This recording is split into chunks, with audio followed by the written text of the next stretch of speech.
tangata ngaru e malosi. Fua le lau tau mafa mo oe malo ainga. Sorry, oh my. Ya online modi si so. Okay, sekira kafkawi le official PC tache kayo. Kailan si official PC ungili estimate opinic. Saya lako mas kunde kung fa ngayon wala ko sama. Ang fa fa na ka. Ay mo lang fa siya de. Nung ako la ko extra kung fa ulo fa. Oh, ingon sa ulo, para sila ungili official PC ka fa ulo fa. Sa ulo. Ikaw yan ang 50 day ang gamas.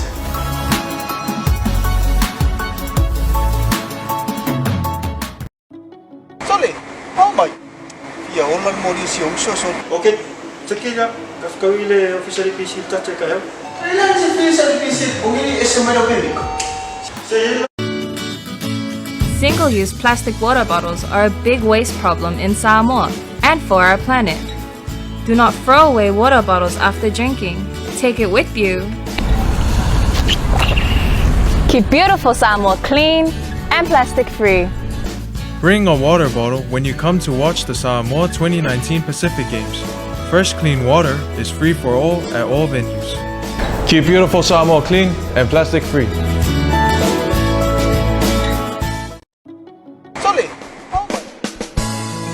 There's no other views like the Sky View Villas. Perfectly located in the mountains, 800 meters above sea level, these beautiful self-contained villas have the perfect balance of resort and island living. We are surrounded by beautiful lush gardens and panoramic views of Apia and the Pacific Ocean.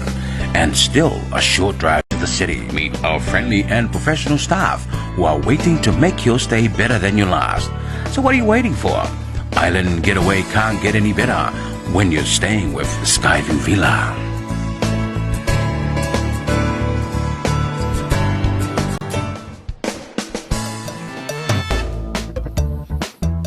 How'd it go?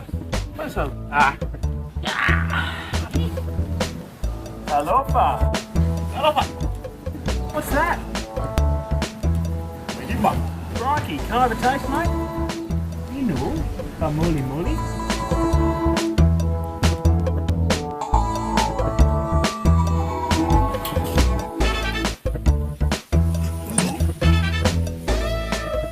Tough tie.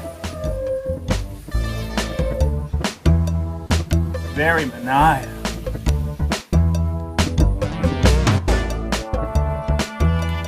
Hey, come on down. Kafangu apa mbod? Uma.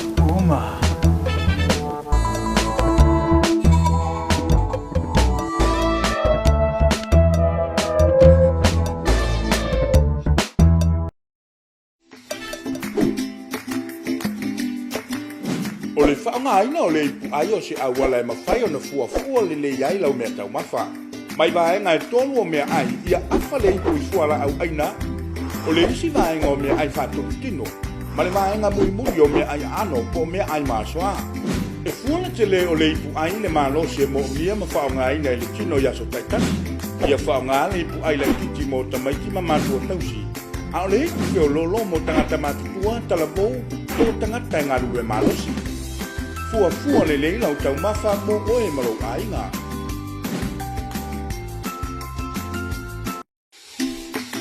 All you ladies pop it like this. Shake your body, don't stop, don't miss. All you ladies pop it like this. Shake your body, don't stop, don't miss. Just please, do it now. With it, crew, let's go.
Ia, fia e toi whatalofa atu le nei tū lao le afiafi.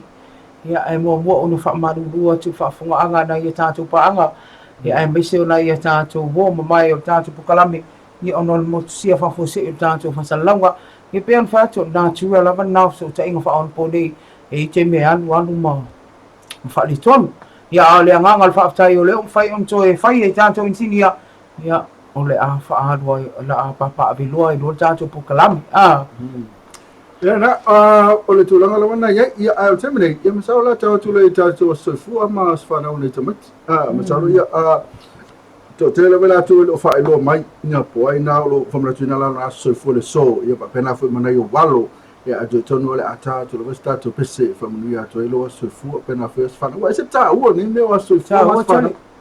Tā ua te mina soifua mai ai, ai mese te mina ua toi.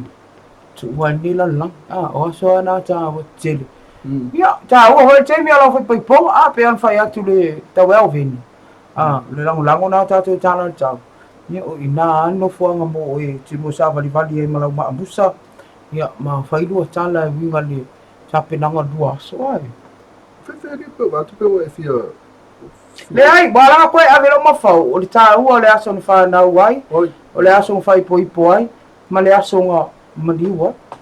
Nga fo yala e so fo yala. O tate ta no la ve so na pi fo le wo mana na o fo le ya. Le ai se me fa penga. Okay. Ya ala nga lo ta o le free plus. O free plus le o la tu yo o la. Le o mai lo free plus. Ba ila fa pe o dai mana o bia se me a lo fa mo show ai nga sa o mea o ngai fa ta tu ye ya tu lu fa fa me se am sila ma o stadia. Ya te mea ni fa tau lo lo mea lo fana tu le container pole ala vel me fa fa mo e mai la fo me o na le free plus nei o kilani fe foi le na le 1 par 14 istama ki 100 skonda sa ha ila va mali tatu club alta ave na lo fa mo li va ele sunga ya rape chum sui o ya na so ta ya se ma va tu tatu numero tatu telefone te lo tu numero telefone ya tatu la na ina e kilani a mana e fole ane o tātou ina wani toni pena fo ima kala skeke wani ina e lafo mai to fa moli e le ngate no no telefoni nei sa mo le tolo fa tasi tolo lua e fa so tai Ia mo tātou o le Samoa nei o le whaatali a tātou whaambori mai whaf. Whaf so ta ina Fake Plus i vai loa whale ata. Tolu whaatasi tonu lua fia lava leo whingal winga e tu ina atu lau o nanga mo i te miuma a. Whatalo whale fia o atu i loma Ramona e me se la fia ngai a whambui. Ia pule a li whai pule fo ia me se pule ngama leo whingal winga maa loa ngā lue. Tau tua ina le atinu. Ai mo i lātou uma le whaamana tu ina o lātou a soifua pe o na tu mai el whaaloa longa le Fake Plus. Ia o lele in tātou whaamrianga o taunu mai. Ia ai le mwhai ana tu ua whaamrianga e watu pea tātou pukalame le afiafi me le afiafi. Whamania tele le atua i o toa soifua i lātou uma na soifua mai ni le aso 25 nei o masino se tema. Ia sanga whaapopo pea le atua nisi tau sanga stele i lo o tau soifua. Ia a wala o toa o nanga. A mata mai lava ia i maua tele se ia pa ia lava se pepe foto a whanau mai. Manu ia tele o toa soifua ia whaftai tele le Fake Plus mo langu ina whamunianga soifua mas whanau. Tu e whera lea soifua lisi lo matua le ose matua no whai ala mangoto a mari ala mangoto. Ia matua no whai na to tele o to e lau ia so le ala mangoto mari pa whong whatatu nusan no whai na ia o talonga la ala mangoto le soka. Mako le fia matu soka. Ya la fa las fa na usilo matua masto ina le ko ke le ala to ina ina ko ela. La ma so la ta fu fa fu me fa spo masima. Sala fa spo masima la ina la ta fu fa fu. Le ulo povi. Yo le tonu la ina fa le lotu. Nga la fa vela ila bala to ulo fa spo masima. Ya walte mi fere le ko fa fa malu. Bako ko ma ko au soka. Bako ko so ko to fia ai termina ma fia ai ya ke minga lau se sala mai le fes po masima la inga le ko aku ya yo vai tami fa ya mi vale na to via to lo i me ko le ulo mo ko fa pom sa pom mi vale i o me ale fes po le tanga tala i o me ale me se me ko ai la se dia mi vale ha na o maliu le lina o ese na mato ese mo fes po ai ko ka mo le ko fa o i o me pulu tono le ulo Fama mafa. Fama mafa fo ka pongi lo ulo. Bako wo lo ia ai volele au ka fala wal pa au tu ela. Ya ba long malole o sau silo matu e siaki ya bo mal lotu les fana. Balong ko usmo happy birthday. Ya masalo ki lo po ile fa nas fana mlat. Sa walo matu kan ko matu wa su e wala ulo. Mun su aku lo matu. Nga pu mo le ko lo ulo. Fa long ko bala au lo mo rika.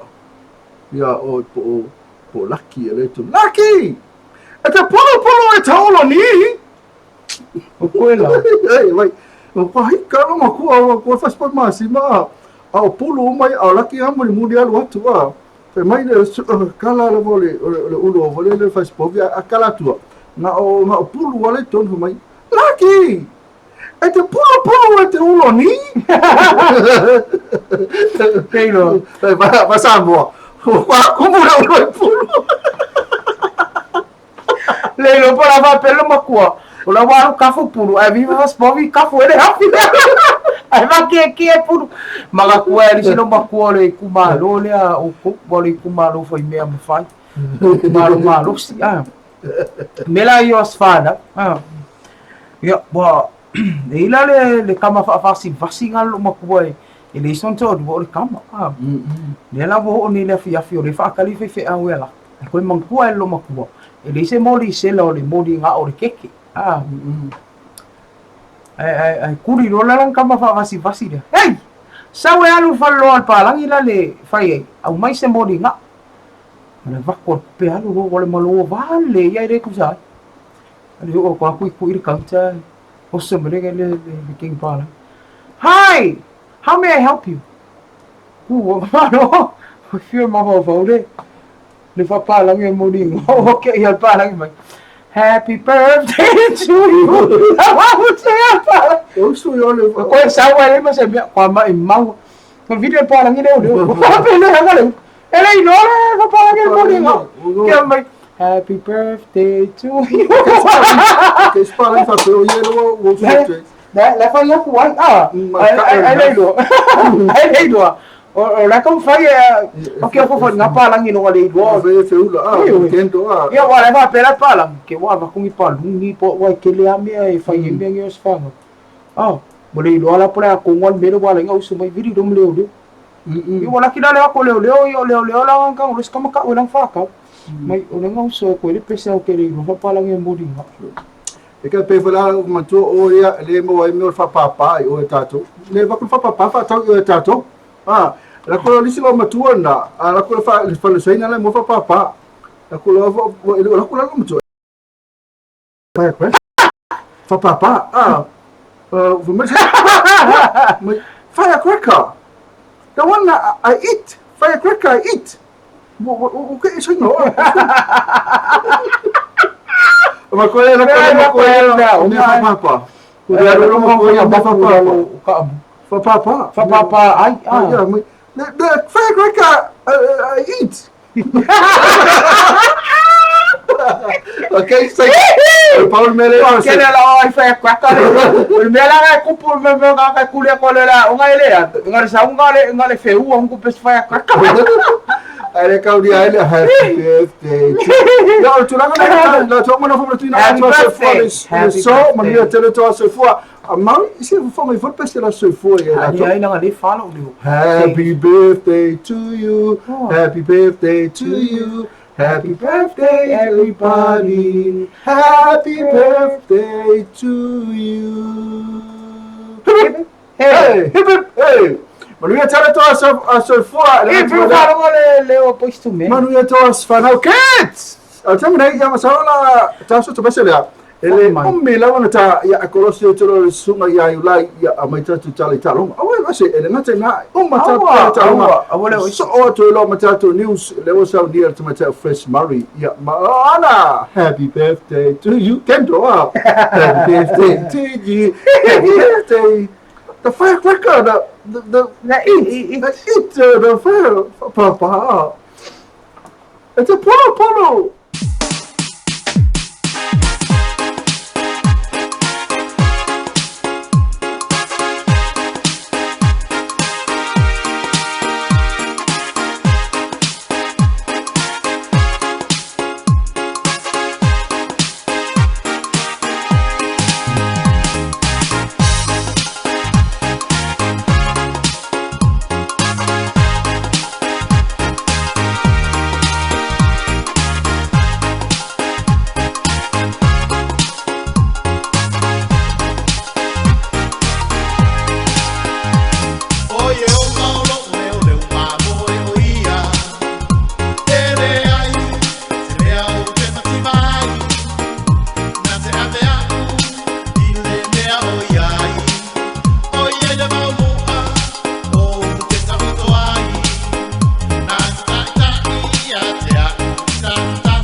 vaina o savali le manu o le ata o le ata o le oti o ke le fefe na vai se mea le anga awa o e tata fatasima fatasima o launa au alo to o fa ma fana fana ina ya e wina vaina o savali le manu o le ata o le oti o ke le fefe na vai se mea le anga awa o e tata fatasima fatasima o launa au alo to o fa ma fana fana ina ya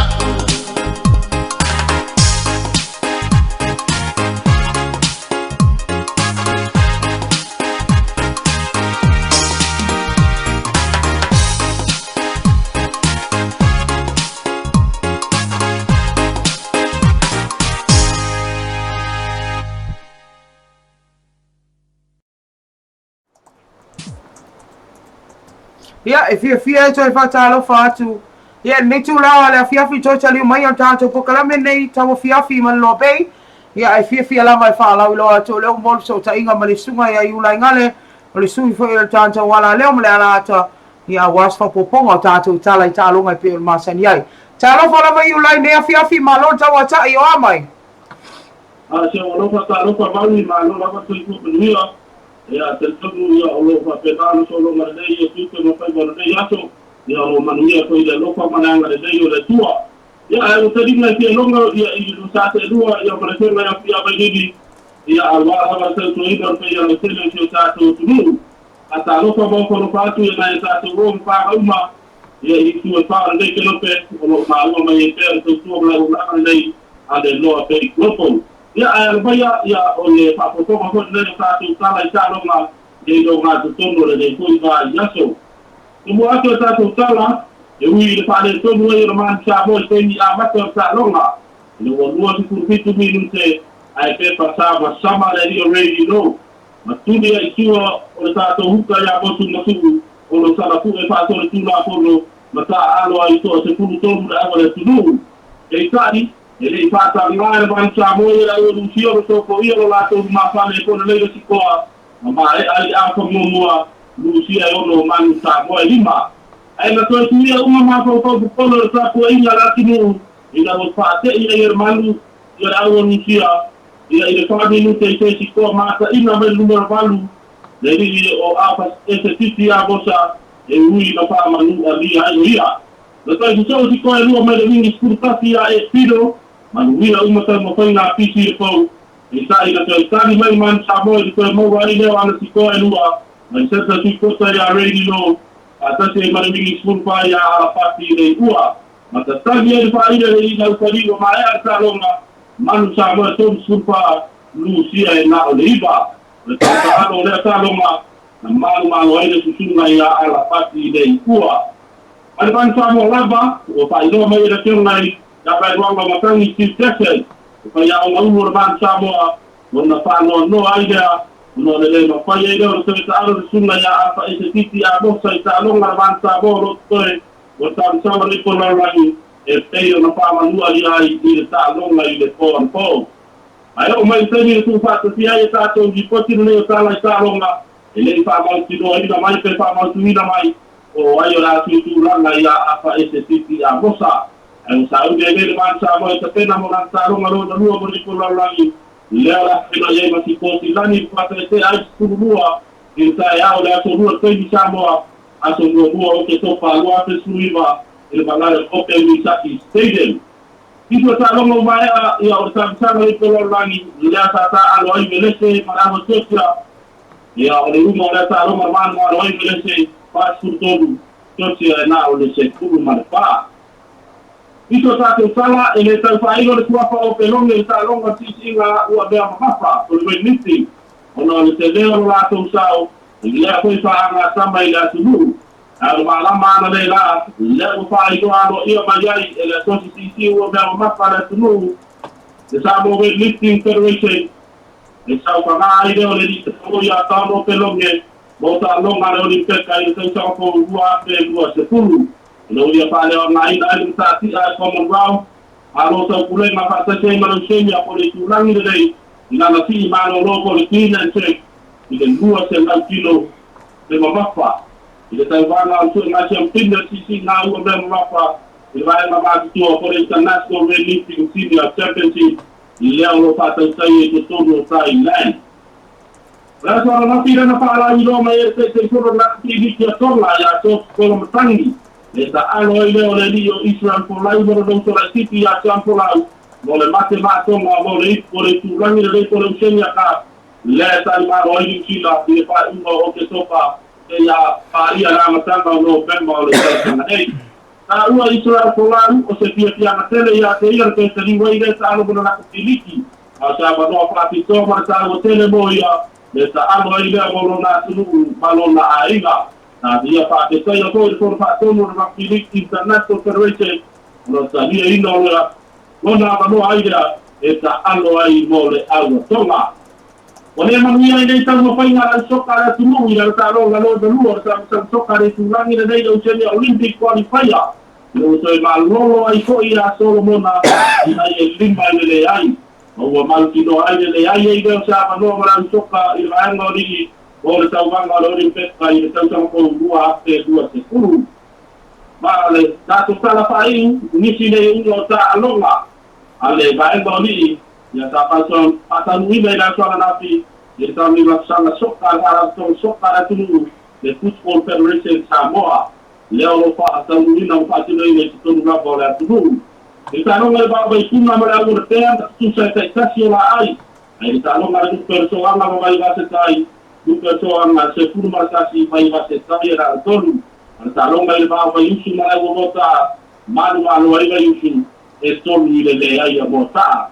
Titi nga tātou tala i tānonga, i o whai o kupa tia mai ratu, o wala whātonga mai, ona o le sosoani malasumai ia ale kare ofuanga le rei ala lopa le pivas kutiki tunga kukua mtareuki e mogo sora whāpoponga ia i le aso pareile mua ai mole teminei na nute reina tūte whawhai o whae o le nei aso ma le nei tiapi ia papenana ana le nei pēa le ri i tāpua inga ia o sauni ma tāpena i koki au le tunu le man Samoa ia morana tālonga lona lua ia i le tāmiru sanga rei po lalangi o lo whapenao whaatino i le nei i to tonu e a pani. A soi koe ia, le pai ala utele o tātou tunu. Ia, na whaatai tele i ulai, ia mo tāpenanga mai a ea, mātango fia tātou tālai tālonga lewe, wā mai mua whaafonga si o tātou tunu. Ia, whamaria tele le tua i tiutem whaiwala o whiangai e mlau sunga nea fiafi, tātou toi whairoa i le asfari le lumnai. Mai mo te minei, whamaria le tua, whaasoi ia. Soi fua. Ia, nau whaafonga si tātou tunu e alai tātou tālai tālonga pe o na funga ina i le sunga ia iulai ia ngale o le sui o tātou nei o nanga ia o loo tāpena ina pe a tātou tālai tālonga ia i le aso ma le aso. Ia au te minei, ia e mō si la fia ia ma le whaafonga anga le atunu o tātou tālai tālonga o whai o nau nātu o na o whaaloa longa ma le anga le mai o tātou whale ofu o le Pivas Boutique. Tai e tele le whalitua ia Maria, ia re ngā tai lea o le pūlenga malau whinga winga tātou Pivas Boutique, ia mo le lango ina o tātou tālai tālonga. O le teminei ana tātou hoisi na malo longa, taliu mai, ia whaafonga ia tātou tala mai Samoa, ia ma whaamahe ai lua tātou fisanga inga nei a fiafi, tātou pokalame masani nei TAUAFIAFI ma LOABAY.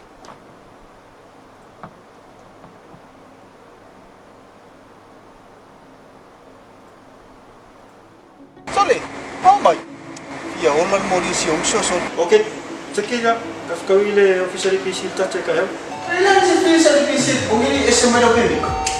Se ele ko lima sunde kongo fanga ingo le kosama. On fa faire bemiko. Mai mo rola fa sebe. Longo ko la po exa ko ni fa o lo fa. O ingo sa o lo ka se lo ma ko ngi lo official PC ka fa o lo fa. Sa o le. Ah, i ka wi na 50 le ya ka se.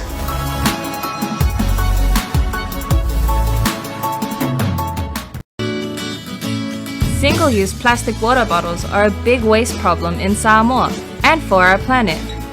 Do not throw away water bottles after drinking. Take it with you. Keep beautiful Samoa clean and plastic-free.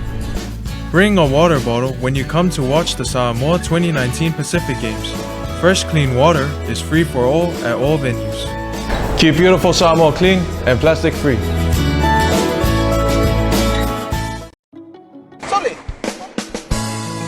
There's no other views like the Sky View Villas.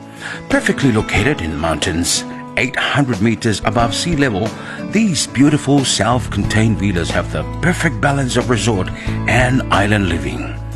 We are surrounded by beautiful lush gardens and panoramic views of Apia and the Pacific Ocean, and still a short drive to the city. Meet our friendly and professional staff who are waiting to make your stay better than your last. So what are you waiting for? Island getaway can't get any better when you're staying with Skyview Villa.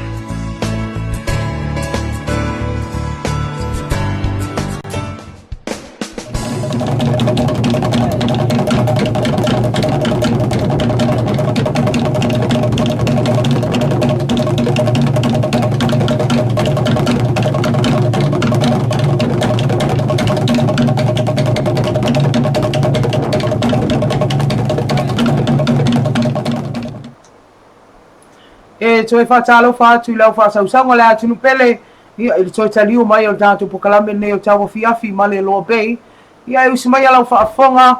Ia o whapoponga nei o tātou tala mai Samoa pe o masani ia fiafta itasi. E ta mua ate o tātou tala, ua whamaunia mai ni li poti mai le matanga luenga o leo leo. Le maulia matawhia sau lea lea me lea fia anga ta elefanga I whanga loa. Ona o masalmi anga matua inga I se malaia lea na afia ini whale se lua. Mani mea tō tino ale aingo fia lele a matanga o se matai wa lewa na whaatea ma lea fia anga ta elefanga I le tele o tausanga o tōna ai. O se whatea na inga ali mwhai pule o lea fia anga fia lele I whaamsinonga ni ele o lea fia anga.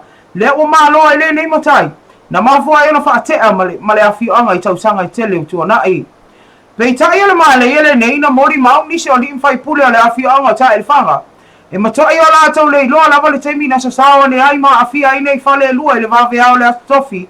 A malama le asfaraila le vai asok mawai. E peo na mua I tu ina atu e tātou tala mai Samoa. Whaalia le matanga luenga o leo leo. E toa tasi tau lea lea lea umolia. Matao fia lea leo I tua inga o susulu ino o nei whale lua. Ma mea toa tino. Ai na whaalia e whaapea. E ono molia I manisi o tau lea o lea fia anga ona o lea lava. O loo whaawa wina pea su e suenga le matanga luenga. E tu sa le nei whalavelave.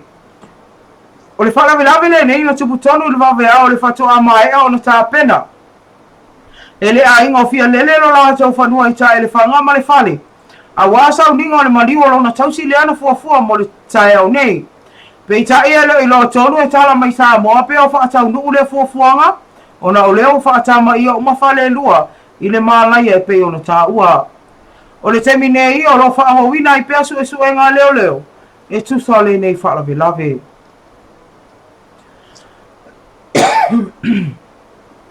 E whaase lau whaas fulu afe tā la Samoa sino I tupe. Le ana whamatua atu e le malo e tawala atu matanga luenga wa o ngā ta alonga manganu. I le whai unga le rasa o mawai. Ina ia tuina atu mōna ia o ngā mafio anga. Le ana wai uma wata penanga le matanga luenga ele ngā taipese. A o siva mo ta alonga le Pasifika le pe ona whaatauteia. Isi o tātou atunu o le masino you live tau sanga nei. O le nei vaenga se le nina vaeva ina mo ila tau uma na ngā pātia I tā penanga nei. Ai leo se tutongi. Ai na saunoa le fionga le minista wa onga I alo au ke netisio.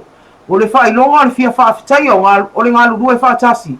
Ina ia uli masao tā penanga o tā longa. Le ana va ia le sila mio ai o tō tele o tangata lalulangi. I le mātango fio nei tā penanga uma. Whaalia spepa whaamtaranga mai mtanga luenga wa onga I lua se lauma le iwa onga mai I polu masawai. Na awai wha moe moenga.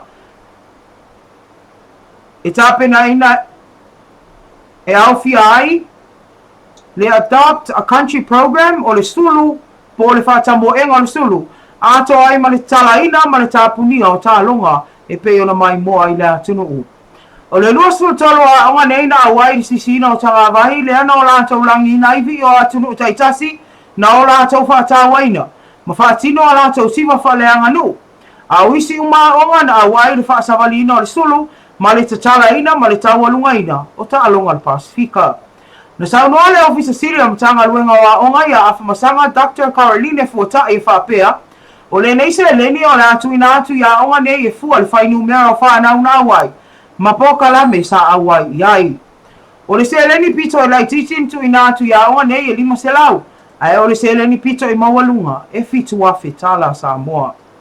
O afia onga na ofia ele tu na ofia ele tu futufanga le nei seleni o au fai pese e whakasa pia ma sa lua whatafa a pea e male steki ale kalesia le au pa ia asa ngata ia pia. E le ngata ilea e na mwhai foi on tu ina atu seleni mo e afia onga mota o na o lato whanua. Le au na whaonga ina i mea whapapa i teimi o ta'alunga. Inisi o ta'ala e tere nisi o whaiti o ngana wa ia i lunga o penga te whailangia tangata Samoa lava ia. Una o sfasala langa se se na wa ia i lunga pokalame o ta'alunga TV a New Zealand a o le whai o ta'alunga le manu Samoa ma le awalusia le poana pau. Le tu ina o tanga wa ia tonga i lunga o le ingo Samoa. Ina ua whasala wina a o le pulu le alo o ta'alo i Samoa mo le ipo lalangi a pani. Na vave no tu ane i lunga sfato e senga po kalame le a televisia a New Zealand le Spark Sport. I le staff ina ua o la toiloa. O se ua whaalia aina fonga le fia o le tootele o tangata mo i lunga o penga tu whailangi. Na whaalia le nei po kalame o le sele nei e tupu lava i so steimi. Ma na whaato ese ai mo so tangata andu o Samoa o le fia. Ona o le se o le fua o tu ina i le ngō Samoa i le taimi. Na whaasala wina i au o pulu o loo iai Samoa mo li po langi. O nisi o tangata Samoa o lato whaalia sa le tatau o na tupu le se. O na ilongo fia lava le tanga vai a Samoa. Ese mamao ma le fua atonga. E pe ona tu ilunga o le ngō Samoa.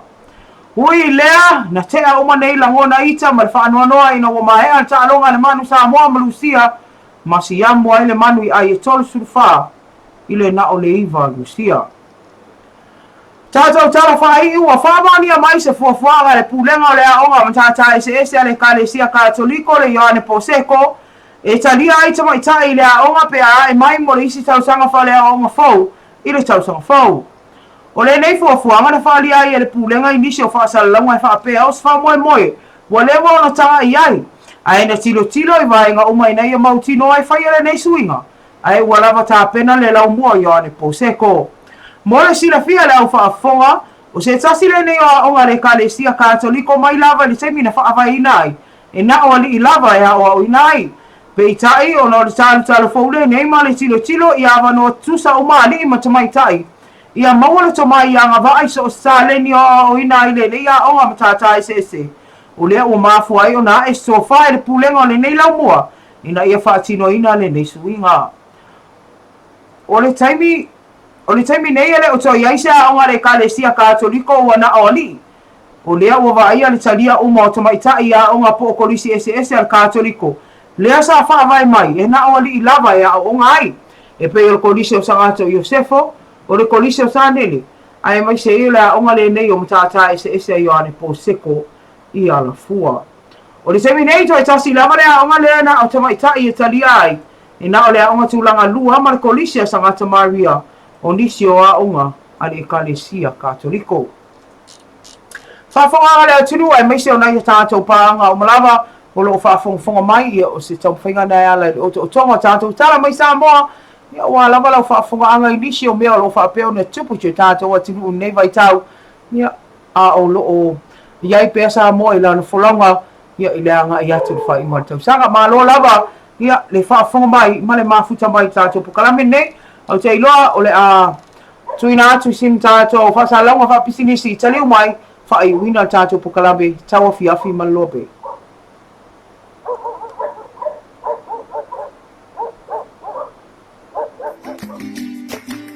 O le whaangaina o le ipu ai o se awala e mawhai o na fuafua le le iai lau mea tau mawha. Mai vaenga e tolu o mea ai ia awha le ipu i fuala au aina o le isi vaenga o mea ai whātuk tino. Ma le vaenga mui o mea ai ano po mea ai masoa. E fuana te le o le ipu ai le malo se mo mia ma whaongaina e le tino yaso taitani. Ia whaonga le ipu ai le kiti mo tamaiti ma matua tausi. A o le ipu ke o lolo mo tangata matutua talabou o tangata ngaru e malosi. Fua le leila o tau mawha mo oe marau ainga.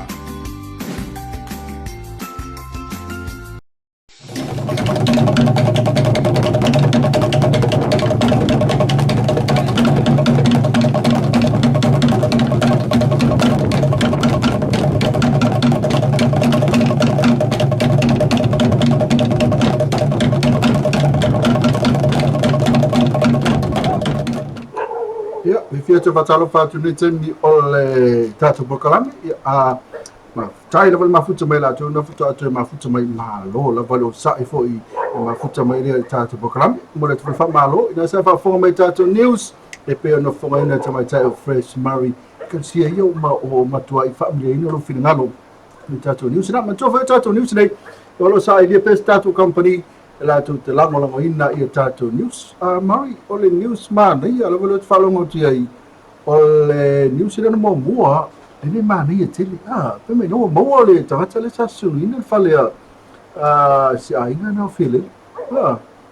E pe an fai atu.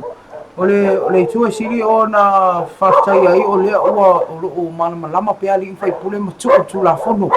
Ele o afia I fua ia nisi o tau le lea po tu pulanga I se whara vela ve siri atu. A le tua siri on tawa o le ta tia lava tu la fono e maua I le tali. Ia malea mi tonu po ai na whaatino ina ne sori ngā tu la fono. Pe o na afia I mauto ia po lawa fo I fia lile male ai. Nā, se ripotina ia mai le official o le ofa mea nā o tau fia le to tasi. Ia le mwhai loa mai swafa to tasi le ia ai masalo o le ato e mo lia nisi whapopo ka au whaasonga soro pesu su e ngā leo. O le si news mana ia la mai whalongo tia ia o le nā wala atu whaatasi teine. Kenge la mai kenge la o ngā le ato pasko. Mai tau whane I teine la tau ia mea matata ese. Tau he loa whai la tau. Se ata le ni manga ba. O le si tama itai e vai le tu tau o ngai ia mata opo fui e masani ai. Ai pe e malu si anga o le tama itai o ngalwenga ia I o ia I loa pe le a tele in tato tama itai insilia, palama, ka muta. Ia ele na onia li e mawhai ona whaatino ina nga waa ni. Ai whaaftai ai le li pule ia mai se ia o le pulenga antoa ia ni po se koha estofa ia wa mawhai ia o na tuku lava noa. Ia la fionga ia pātele, le maa ua li po ai le suafa o pātele ia o loo avea ma li pule o tātou o laumua. Ia ai whaaftai lava I limanga whangafa fo I netu langa. E talia I tama itai o te loa, o liwana aventaru sanga nisi o mātua. E fia avea lanto walo teine tama itai. Ia ona maa nei fo I o le tumai wa maua e nei whanau ia onga I on pasek. O le si mea mana ia na whanau tia ia nā ua aveni mea alofa I tātou malo. E mese lavana ia fio anga, pena fi maa onga ia sa... O tele o le mea alofa lava lea ia nei te utai se ina ia a fio anga o malena teu. Na o a fio anga lena awa I le au fai pese tele lea fo I le tātou le stau whaafonga ma whaalongolonga I fo I le maa nei o vi inga. O la tau nā lea le una tau a fio anga. Ai o a onga lava ia o tātou a onga lava I nei masawai. Le na nafa ma le vaenga le o sisi na o tanga vai o le suina o vi e le whai ngō fie le na tele ina whaonga I tātou primary schools ia le ngata I leo siwa whaeanga nuu le na mai moa I le māta ngō fie o tāpinanga ia e mesel tā langa mai tāpunia le ana mai moa o mai ai le māta ngō fie o nai whanau I le lātou fo I sao ia e leo se totongi la ai pe o se o le tupe e whailoa I lea nganga o le fia ma le whaftai o tātou malo e tau wala mtanga luinga waonga I sao nai whanau waonga e mese o fia anga ni tā Mare tele tātou, si tātou nisi o te whanganatu mai a te tole o atu e Patalo whaatwha nisi o tātou au mafuta a ngatu whileona I tātou company I business. E si news o e tau mana tua? O le news ngai le se o le fua sa moa le fua I konga. Sa o sole, okay. Ia ona ia masalo foi sa tau la mana sa moa o al poka mel vaenga le le winga la tala e le o le fua sa moa o la wilo e o le vanga o mea ia whaatamala mea la ite whaatamala I avea ma papala se tulo. Le ala uto e mawhau I fo sparks. Ia awa tuai o le wa halu le mea ilunga wa tu ilunga le screen. Ia winga I le o hango a fo ingale ia I whaida le human error. Wa le whamenga I human error. I know all the human error. Alang o ma ko kilo ma le lalo langi fia miliongo ka kai I lunga poka la mele wa ai tu to tele le sports parks. Ai ti tilo tunga. Ia la le maka kele mai le makila mai le fu a konga I lunga le ngo sa mo I le faso longo a wi o le pool games. Ia o le amataina. Ia o le ala vai Ia le wa toi ave fatoi singa. Ia ana wa ia le fio tanga Samoa. Ma wa le me hika kire ai Samoa. Pe a se ngi me fa pe a bise la volta ngava. Le fa pe foi no Samoa, e pena foi tonga to ia. Ia wa no fa pe ko nga pole ama. Na la ke le wa ia se ko nga le ai fia ko nga pe. Ah nice la nga ma lo mang Samoa. Ia le fuka malo ni ia mo Samoa po ia fu ole wo live na ia te mele i fai ama talo. Le la o foi a tonga ia o fia tonga. Ona foi la tu foi tanga vai la tu ia fa mi melo ia la tu. Ia le o fa ta manga te le tanga tele ni fai pele a foi ele ano te le ma tu fai sang research for le so em ko tapo check. Apa pe in doubt? Check. Ko shaki. Wa kula fo fa au lo la nga me ia fa sa longa if you're in doubt leave it. Ta silinga awangi ave ai dunga. Just verbally say it. Papia ia these are the teams le la ka alo pufia e ale la usida kulola makanga ke foi le alo kuko za mo also foi la to foi sa mo flat also foi lunga ma to me uma we lunga uma you know what ola nga ke lo but olunga fakamala like ele oango ai like careless ole careless ma fu ai but I know ola ma ko ai lo o mai le fu o ku uma ia because ol me ngai mo boss kaki eso skanka vai por kala Yo le se sona tawa na tato uma le ngata foi la tanga tele tua ina na se fo ya tato uma lava tapo check uma ya me sa me foi le le olo tanga ya me foi le uma tanga isi ya ai fatalo fa tu ile to tele la tole ba futa mai pa ese fato ese pa tai lava manuia le fiafi ne mia Yeremia ia o ISC family malo lava malo ma futa mai Johnny longo ia tauti hi brother malo lava Sayo Sila Mika sola yete ia malo lava Mika Pio le ala lo mafuta mai i Christ Church lo fa mo oe male ainga Tom for my Tom Rugby World Cup Fiji 12 Uruguay 24 half time. Wow, shocking. Very shocking. Kiki foi ina ia Australia angala lo 24 Uruguay Fiji 12 ya au na Uruguay ya bena foi Georgia Manapia este malo se au na tu umeniong ya na kere la tupe ya na la ya ai tu no melo tono tu melo tapochi ya ele ko kala le me tapochi kere yo pisidisi kamani ma ko ai o to fio amno no so pai ne ia me pegang kupu yo kala ko fio ama yo po pasko kan mo maino claro paski yo mai o ia sa wale pasi tai au de tu mol pasi me fa kala mo foi mo chick sa wale pasi yo o ele me spala hina como que pala hina no foi ela ko foi si uma ia pasi si uma alela fe ko ia foi au ia me to ina ele sakako se foi pala hina si são kala ko ya le ia pala hina ko le fu ali supakako ele Pifere le ka ma fa san tala fai pala hia ma tu mo ke ki a onga tene fai nga luenga ko kai mo ke ngi to ra ka si mo no fe a kingi ko si mo no fe a mo ko i kingi ko si ka ma ya foi ka kera lis fe a una fa tu lo sale iso fai pala nga si sang ka o vai mo ko lo ke ngi o ki si lu ko fu ke ngi ma lo se fe vai lá vafu as kama sori eu mas tu ora lá tu mo pasi mai como mai hey boy tapo yo boy você pode cuero mo que vai ter ore poder kama que quero le para a ver mai lá hey boy tapo yo boy eu na uma me tau na já tau pero mal lo si o kalama si bukaku you know short and sweet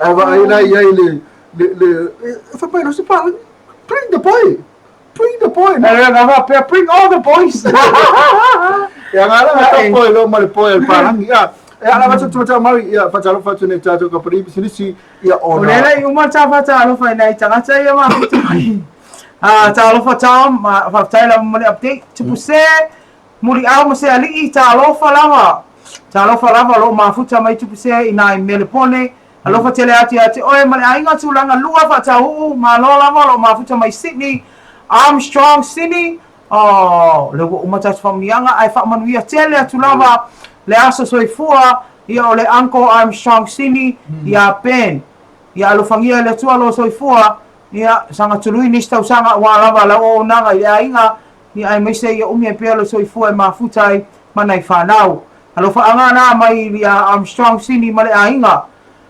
fatalo fatia Alisa Hakai Filippo le alai Johnny longo ia tauti ia ole temine ia ole fatalo fatilo ina ia tato company pisi ia na o ai lai tapo i fusanga poe ne temi o le World Cup the World Cup o kum for your stadiums ia me sa va ngai to see ia wai va to see for ia tanga te oi ongola iki kelo oh yeah Café La Tuano. Fatalo fatu ya Lucia, talo falava, malu soi fone fiafi o mai. Se to mai ta ina te mini ya lita Lucia. Le pele o se que foi boa foi o ya ele. Talo fa Lucia ne fiafi o vela o manai o malus ka ko try for. Asia tai out. Ya fix ko Samo Limited. Ya le au nanga le toi tau whailo MS Rental tato ta vale tongi e mamea o mawha pena fle ainga vaenga mana tato wafo i pulinga o tangata tau whamai mo mai whafo ta wale au nanga ale official tourist a wal wha matango fia ina o Samoa ala i poka lame longo e tato a fianga whafta i atu te wha popo toa mari o mele a whai e maa lo tato mon Samoa maa lo i pia yo o se tasi leo o mea e se mana ia lato tele fui tangata se sima tato tunu ia awa lo woi loa lato o fea me au lea mon Samoa o ngo mai lo lato e ta whao mai tato tunu e kaswena ampasa tato mon Samoa lau langi le sile ampasa mon Samoa le ai o mwha lau i loa wa tonu tato brochures ma pamphlets ngai tonu ai malanga mai o le malai wa lele fale olo le sina mea alo e kilo i e tato pepana e te iloa i au nanga tato ofisa o tuvise e lata ofisa i nami lai waanele fesili ai o ke wa ai anga o pala langi ala e o maa mai tato brochures ai le ai ama Samoa se i pia i fwoi e fia malama lama ia i o le fautuanga e matu ia i pule a staffi nei lao lo de sa ia o le se tato company manuia la fiafi la fia ngai whamtoa inu tato pulenga ale STA EPC malusi anga tau ele tise mana tua o le malusi anga le atunu atoa Power of the Nation e le lango la ala inga luenga wha lea tato EPC e le mawhai o nao o atu le tise ilo mautam lo ulawa stu langa saunga le mbuma le a ua tato te whai tio e le whai ngō fia nga luenga o lo i le vao leona ma le oti whai ngatale nga luenga o lo fia nga e ma le EPC tau tua ina le atunu whaftai e tuai ia i le tu mai o tau au le fionga ia tolonga tātile tu mileni whano ai mai se pulenga ma le whinga luenga ia e ala i lango wina o tātou po kalami whai pia. Freight Plus pe al whai ato lango malo se o tātou whamnianga soifua mas whanau whaftai e le fionga ia tu iloma Ramona ai mai se le fionga le li whai pule a whao mui wein whao ia ma le tātou pulenga ma le whinga luenga malo nga lua le tātou ina le atunu mantua o le company lava lea mo au wha momoli i so o se taimi i nai New Zealand Australia so ta il lato Facebook page te malam lamai Skyview Villas the well venue lango tato tala tau manuia ne fiafi fale tua ya Melanie Fong Beaver's Boutique fale tua ya Maria Nalo o mafuta mai Australia alofa tele atu manuia le whianga ia i tiute foi wala atina engol pisinisi ia re ngata i leo te mai tai a Sonia ma tato purenga mle whinga luinga atoa al fale lava po le fale ofo le Beaver's Boutique na sa le ufi mato ngafu afua so la e mana onga tau tō nginga ia o le Beaver's Boutique lawa le tani mo oe. Mai lima le pia alawa tunu ia na urua i whaavaina ia i tono Samoa mana tua ane ia fesili ia i le lato Facebook page olo i lato promotion na alo whaatino ina i New Zealand. Ia mo le temine mo so se whaatasinga so se whaamoemoenga o le vai lima lawa le pia numero tasi olo iai. Ma le lato moto tau ave tau mafa pulea Sat simply the best fatalo fatila fiona toto ali e meso tato pulenga bro finga luenga ma lo le soifua ma lo la vanga bue le fo ia AsoLulu Ia, ai al tātou pa u whapitoa mo le loto te maiti ase e fui ai so na la I polu sa vai au ki lani matutuila. Manuia ne afiafi tu te lo whenga ai. Alo, tēra mari ia na o whafonga mai ia ne tātou kapari pisisina ia o whailoa atu lava ia latu tutua fo le tātou tunu ia awhena te mina o mia se kapari pisa o nanga fo le kapari pisinisi ia na o watu e te suma ia tunu whafo ia mai am sao ia mawhao ngale o nanga nana tātou kapari pisinisi peo na whafonga mai. Mantua ila mari, a te te whama vai ia le pasi le sau foi mea le fai tule o tau. Nai, e pēr whapea le pasi e sau mai oi le aku whangalua. O le pasi le sau. Sau al pasi matua, ia soala le tano atua, sau al pasi i matawhanga. Sau al pasi pe tonu ai nā matawhanga. Alala e whaaku ngāli sa o kama matawhanga. Tai hau poa, le whaaku o kama matawhanga. O kere lopo ana me le whai matawhanga, le whaaku e ama. Kau fai ki kilo mono ye pasi se pasi. O le se meo lo atu, ma kua sau al pasi. E sau al pasi a la toa ala whaatua se vangan whaafunga tātunu. Le whaatua e ana di ia ina i kiro po ai po anga meo whaile kusikusi yaka i ngā nunga matawhanga. Ia, kau fai ki kilo mono e tangata wa atu al pasi. Kau fai ki tiro, o mai tangata i le li idea. Tui kilo mai whaile li i karaka. Kau fai whekau i kilo. Kau fai ki wara pēr pasi. Kau whekau I wholau kilo. Kau fai ki kilo, maki kilo whaile li idea. Ia, wale loa le li il me la fai, wale whesida tulo tangata. O whetu te malanga iai. Vai le loa skama mai. Whe mai e vaanga le pasi. Mukara moa. Wale raka kilo. O mukara moa. Alai whaku wala kama. Lia e wā. Vai mai roa e o tangata le pasi. Mātou te atu ia pia. Whe mai roa kama. Ia ke sao ia. Ke sao ia pia. Ia ke sao ia pia. Kelo mangkua I roa kamanga madia I fusuanga rau di inga. Ole toile la se tulo wa ole se foi mall nga. Ale mall la lawa kunge I ol ko piko. Ole falo loa al supermarket. Kusala. Fa alongo mai la kamale ale kongo ole si poko le toile se tulo. Lawa sa fa il kamale. Ya fa alongo ko kamale fa mai. Hi, how are you? I fa mai la kamale le kalima.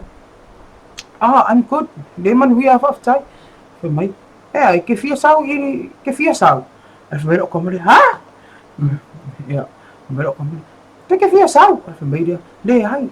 Lo que okay. Ya, ai famelo ko fa kulo o como le. Wala me fa ngani. Ikaro wa como le si poco. Mai. Kalau mo fa le.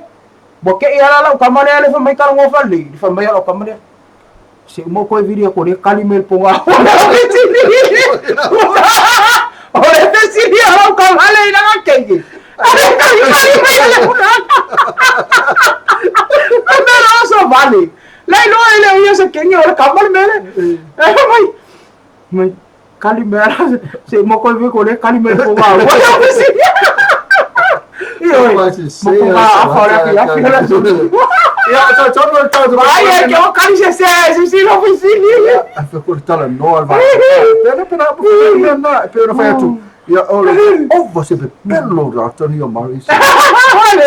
Oleh ali ida. Lewa ke yo fa ya kala la ko pasi. Ai fa kusa I foi. Or ko nga ele nga tapo yo poi. Mane me agora que pia. Fa ya. Fa kali hala se mo fa video. Ele kali me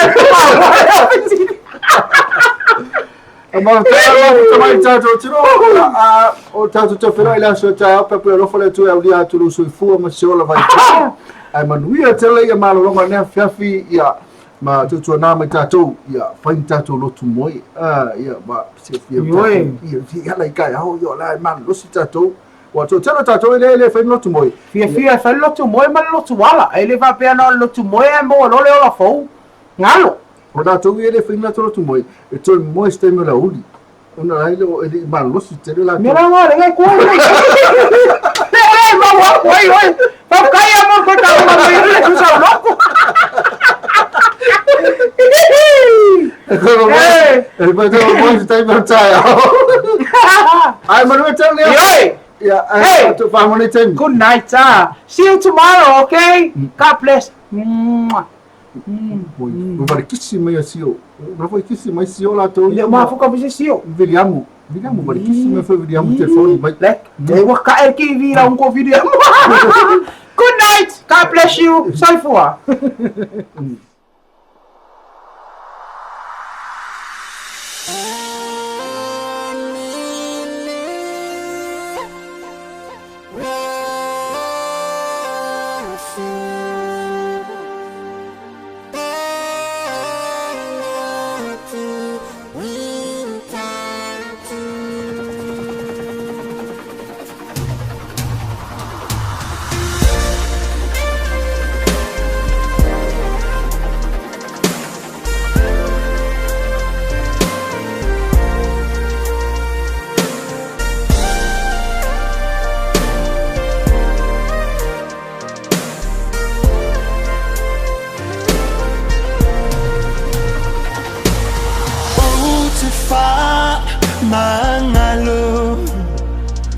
Malo ulo to faangalo o ama ngama panu fa atasina ya u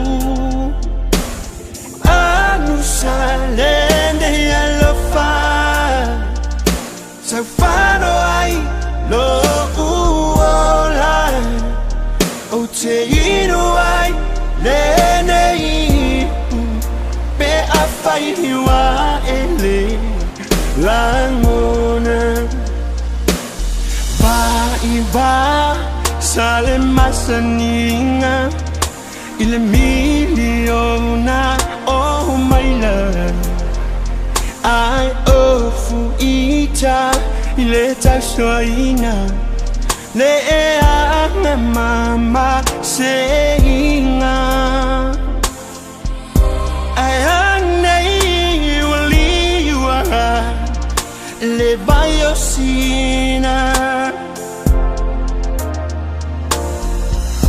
tutama ita ilo ainga ai etuli ya ita a osa LOABAY mana iyo ulima utifa mangalo malo ulo tofa angalo o ama mama panu fa atasina ya u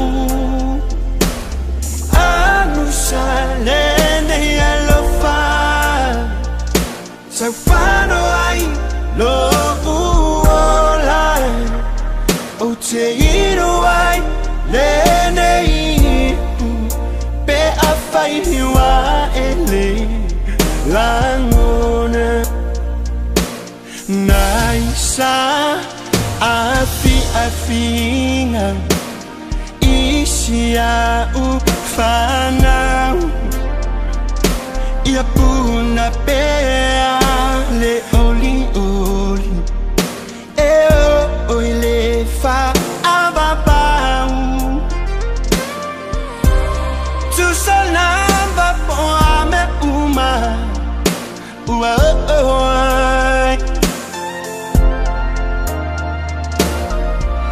pe afafo you salauta usala tuai matai ai tonu mea uma ile sila fanga le matai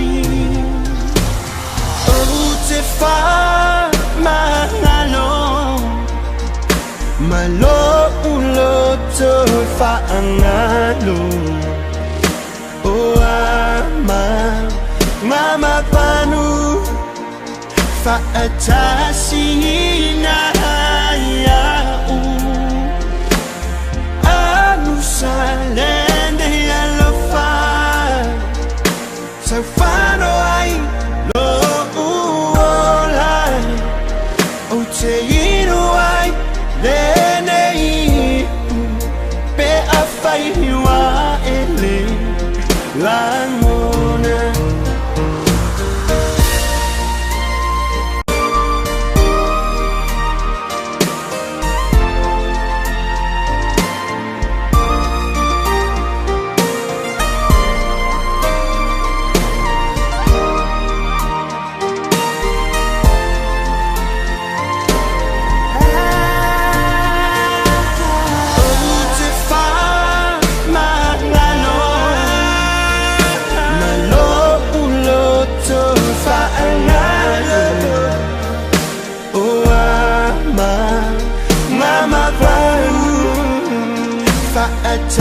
sina anu salende alofa so farai lo uola o te hiro ai lenei pe afai wa ele langona o te hiro ai lenei pu pe afai wa ele langona